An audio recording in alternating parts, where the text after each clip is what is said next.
So, the BC housing market just hit the brakes. After 3 months of momentum, home sales in September dropped 3%. That's about 5,820 sales province-wide, which sounds like a lot, until you remember there are 5 million people who live here. The biggest slowdown came from Greater Vancouver, where sales fell almost 7%, because apparently affordability is still a thing. When the average home price is $967,000, 3% off doesn't exactly scream deal. Technically, prices went up by 1% in September, but that's mostly math talking. It's still 10% lower than the peak in February of 2022. If you bought at the top, congratulations. You're now an investor in the character home market. At the board level, Chilliwack dropped 6%. The islands down 4%. In Kelowna, fell 10.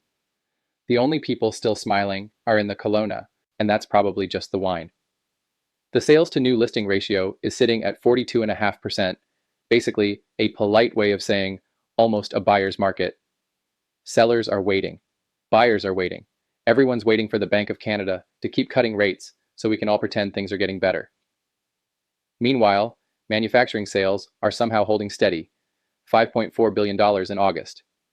Primary metals are up 23%, transportation equipment is down 18%, and the only thing rising faster than commodity prices is everyone's anxiety. So where does that leave buyers? In limbo, but with options. There's more inventory, less competition, and a growing number of sellers who've been staring at the same for sale sign for months. If you can afford to act while everyone else hesitates, you might actually win.